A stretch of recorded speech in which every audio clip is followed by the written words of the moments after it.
Hey, it's the Mike Rogers Show. Today, amazing part 2 of our interview with the one, the only Elmo Weber. Remember that name, Elmo Weber, because that's his real name. And this guy is going to be, well, he already is, a superstar in Hollywood, Mr. Elmo Weber. Hey. Oh, thank you. Thanks for the kind words, Mike. No, we're don't worry. We're going to add a lot of audience clapping. Okay, great. So I wanted to talk to you about your supervising sound editor job. In this bio that I have, it says your best known technical roles were Grown Ups, We're the Millers, Paul Blart, Mall Cop, and Horrible Bosses. These are all movies? These are all, they're all movies. Yeah, most of those are comedies. I like comedies and dramas. I don't like action films that much. I've done a few. A lot of documentaries. I've worked with the German director Wim Wenders. On maybe 5 or 6 movies. And got to work with David Lynch and wow, to different people. Yeah. Okay, wait. I'm a big time David Lynch fan. Yeah. Of course, you know the TV show he made called On the Air. Do you know it? I thought that was maybe one of the 3 greatest TV shows in history. That, the original Police Squad, and Monty Python. Well, Monty Python, but Andy Griffith. No. Hey, Andy. Faulty Towers. But they all got canceled like after 6 weeks or something like that. I can't remember. But what's it like working with David Lynch? Oh, it was great. It was a while back though. I worked with him on the movie Lost Highway. Oh, yeah. That movie screened in Japan. Oh, did it? Oh. Yeah. It's pretty cool. He's big here. It was, I definitely am a fan and was a big fan of his when I met him, and it was really interesting when I came to the studio. I was like, man, I'm going to get to meet David Lynch today, and it was a studio that it wasn't my studio; it was another studio. And I walk up to the door right outside in this crummy parking lot. He was sitting there in a folding chair smoking a cigarette. Because they wouldn't let him smoke inside. And he smokes all the time, right? And he was just sitting out there, David Lynch sitting out there in the parking lot smoking a cigarette, had ashes all over his shirt, and that's where I met him. Wow. He's the sweetest guy. He's a really nice guy. Yeah, super nice guy. So, but is he a difficult person to work with? Is he a tough director? Like, no, we're going to do it this way, going to do it this way. Well, he's definitely, as you probably know, he's way into sound, and he does he has a lot of sound ideas himself. He was basically ended up being the sound designer on that movie, but there were a lot of us that did a lot of great sound work to contribute a bit. He would just say, for that last scene, it was like sirens. We need like hundreds of sirens, right? So we just bring tracks and tracks of sirens blaring, when the police are chasing Bill Pullman in that last sequence. And then he would just want more sirens when we get there. It was just a wall of sound, that thing. It was pretty amazing. The music was incredible.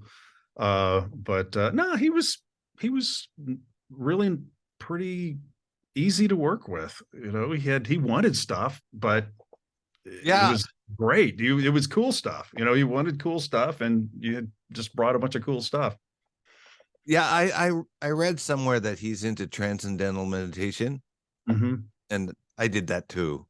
So when I read what he said, I kind of thought, oh yeah, I totally get it. And really getting down deep into his weird ideas, Yeah. So That's really cool. So what other famous people have you worked for or met? Elmo, I'm a Hollywood, groupie. I would be chasing these people around to get my picture with them. Do you know? Well, let's see. Do you know Bernard Rose? He directed Immortal Beloved and other movies like that. I did some music for one of his independent films about 20 years ago. And he's a really cool guy. Andrew Dominic is a director I did a documentary with that. I know him. Or a Nick Cave documentary just like 5 or 6 years ago called One More Time with Feeling.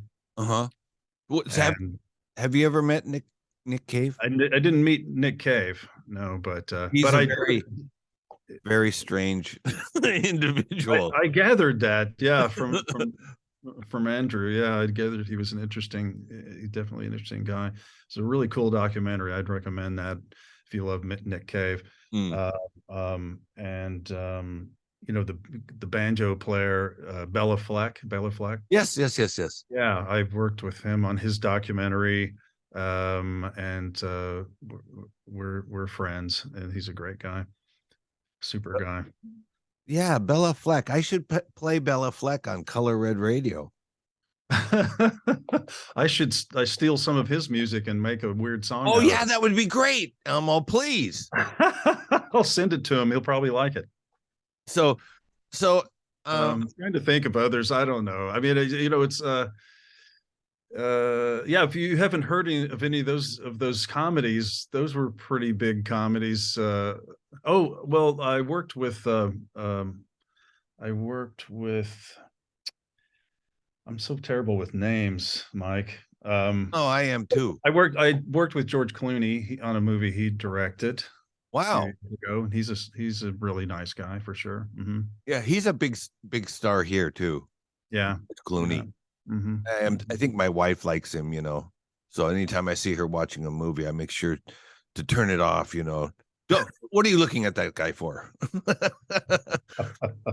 So anyway, you have a tour coming up with Adam Sandler, and I'd like to hear about that. Where are you touring, and you're playing keyboards, or what are you doing? Playing keyboards. He plays the guitar, and does stand up, of course. A lot of funny stand up and funny songs, right? Yeah. So if you watch the Netflix Adam Sandler comedy special, I think it was in 2019, came out. It's basically it. They recorded about 100 shows. And are you playing on that? I'm not playing on that one. No, Dan Bulla is the keyboard player that goes with him, because I didn't have time to go on tour. I played with Adam in his band for charities and things like that. We've played the Bridge School concert with Neil Young, and we've done a bunch of different crazy charity concerts with a lot of different musicians, and kind of the jam around with a lot of cool musicians. So where are you guys going to play? You're touring, or this is most of this leg in April. I haven't gotten the cities yet. They're touring in a couple of weeks. They're going to go out and do a leg, but Dan's going to be playing with him then. But mostly like Austin, and I don't know, they're doing about 14 dates. And then when we go out, I'm not sure where they are. I think it's going to be more on the East Coast or something, the United States. I've got the calendar somewhere with that on there, but yeah, it's that's okay. A couple of weeks or something. Okay, so you're the president at Studio E Post, and the president at Nutshell Media. So Studio E Post, I get Studio E Post. That's post. That's my sound editorial company. And then Nutshell Media sells walnuts, or what? No, Nutshell Media is my technology company, and since I've invented the algorithm that makes movies shorter, it puts everything in a nutshell. Oh, so okay. Well, this is your chance here, Elmo, to do a commercial for both Studio E Post and Nutshell Media. Go ahead. Do the commercial. I'm fine. Well, Studio E Post is kind of a, I don't use that title. I don't really promote the title. I just have clients, and that's just my corporation, and it's a union signatory. So this isn't a very good commercial because it's not very exciting. Oh, but it's definitely the company I run. All of the sound and mixing types of things that I do. If it's I've mixed some records and that kind of stuff too. But that's really cool because you have such a good reputation. You've done such a good job all these times that you have people who come to you instead of you having to go out and, hey, give me some work, like I do. Okay. Well, sometimes I have to look around a little bit, but it just depends. Mostly it's pretty busy. Yeah. That's really cool. How old is Studio E Post? 2005. So 17 years, 18 years. Yeah. Well, congratulations. That's really cool. Thanks. And Nutshell Media is has no employees, but it owns my patents, and it's basically the company that I would probably sell if someone wanted to buy the technology. It would probably be a package deal. I would say when someone buys the technology. Yeah, when someone wants to buy the technology. So are you still, I don't know, tinkering with the technology, or you Absolutely. I'm full blast right now, or I'm getting this whole demo together because we're seeing some investors that are interested. So it's time to do it. Tell them you want $50 million and that's final, and then get up and walk out. Okay. That always works for me, Elmo. Well, if you have some friends, you said you had some friends that are executives at some companies, or if you hook me up with somebody, I'll cut you in, Mike. Come on. Oh, really? Yeah. Well, actually, I know some investors who are very wealthy, and they're friends of mine, and I can ask them if they're. I'll send you a link. I'll send you a link to my demo here. So I know a guy, and he was the first foreigner in Japanese history to IPO a company in Japan, and he was the first and the second. And then he got, I don't know, $500 trillion or whatever, and then he moved to New Zealand, but he's still a good friend of mine. And he's always looking for something interesting. People always want something. They're willing to pay for something as long as they have fun. It seems to me. It seems to me. So yeah, you tell them, yeah, come on out to Hollywood and have fun, and I'll show you this stuff, and then you make the deal. Okay, sounds simple. Yeah, very straightforward guy and honest guy, which is really important to me. I don't like this. I've passed on some investors because it just didn't seem like a good fit, and I didn't really trust them. So. Oh yeah. Okay, so I wanted to talk to you about this your box office ranking, but no, we won't talk about that. Let's just talk about, once again, back to your music. Do you have any projects you're working on now that you can send me for Color Red? I have 30 of your songs, Elmo. Okay. And I've played all of them except for one. What song was it that I have not? Oh, Funky Canary Cold Town. That's just kind of now that's a mashup. So I don't know, it's but your song, Bali High Immigrant Song, I swear to God, that is the song of the year. That is the most played song on Color Red Radio by far. Wow. That is, and people, every time I play it, even, I've already played it, I don't know, maybe 8 or 9 times, and then I'll play it again, and people will write like, wow, this is amazing.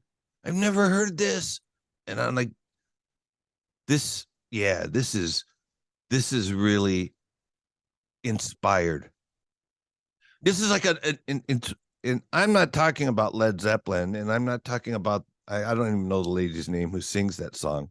Right. But that you came up with this idea and this concept, and you put it together so well, and it works so well. This is inspirational to me, as like must have been what like David Bowie and the Spiders from Mars were like when they were doing, the Ziggy Stardust album. Wow. Well, thank you. Well, I'll take that as a compliment. Well, it's when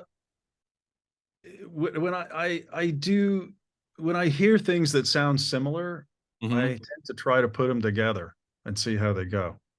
But to me, they don't even, if I, I heard, the Led Zeppelin, and then it doesn't connect at all. It's got the same melody, pretty much the same melody. They go, and so but it becomes kind of a background part for the I can't remember the lady's name that sings the thing. That's from the musical. Yeah.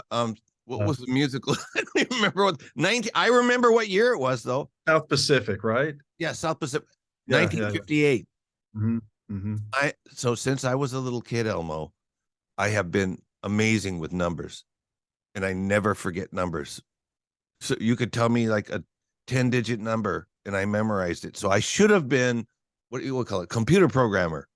People have told me, but I can remember. Oh yeah, that was from 1958. Who sang it? I don't remember. What was the name of the record? No, I don't remember. You remember the year though? I remember the year. Yeah. Well, it's that's my problem, is that I've composed quite a bit for commercials, and I've done, I don't know, 10 or 12 movie scores. But I just don't enjoy it that much, as much as I don't know. I kind of like just doing weird stuff that I like to do, that I want to do, and so I don't know if that's a curse or whatever, but I end up just finding myself just doing that. It's my fun. It's my kind of my passion, and just composing something to fit a movie that someone else wants to do a certain way. It's not that fun, and it's pretty stressful, and just don't enjoy it that much. So especially when you have and I don't want to say idiots, people telling you what to do, and it's like, no, that's not right. Well, all right, okay, fuck it. We'll do it the way you want it, So, but you will always have a place on my show, Color Red. And I talked to the boss at the station. He said, Mike, you can do your show until you die. And I said, well, that's what I intend to do. So, maybe it's a cool station, WFMU. I grew up in near Memphis, Tennessee, and then I've lived out in LA for the rest of the time, and I've never really lived. I've been to the East Coast. I've been to New York several times, but I didn't grow up there. I never lived there, So it's just I wasn't aware of the station. Yeah, WFMU has been around since like 1958. Oh my God, I just said 1958 twice. Okay. So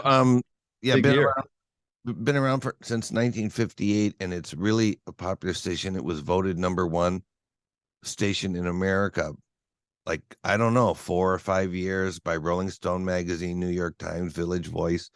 So it's a big, famous station. And what's weird to me is it's free form. Hmm.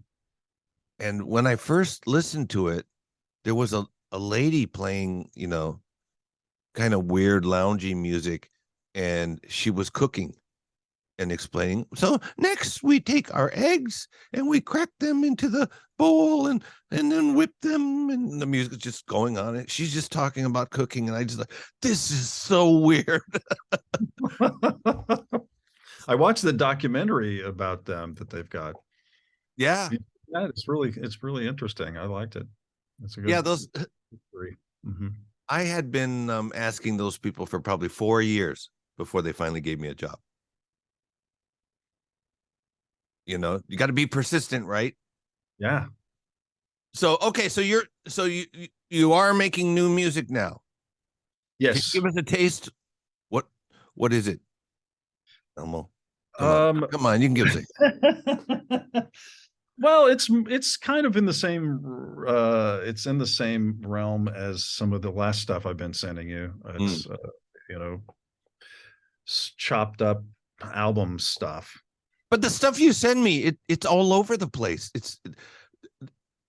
They're all so different from each other, and that's why they're so easy for me to play.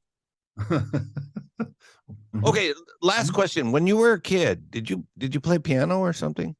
Yeah. I studied piano and sang, you know, with my family or certain events and things like that, and started playing in bands when I was a teenager. And what kind of band? Rock bands, things like that. Rhythm and blues. I grew up on the Mississippi River, so there was a lot of funk and soul, and I even played some country music, you know, trying to make a living.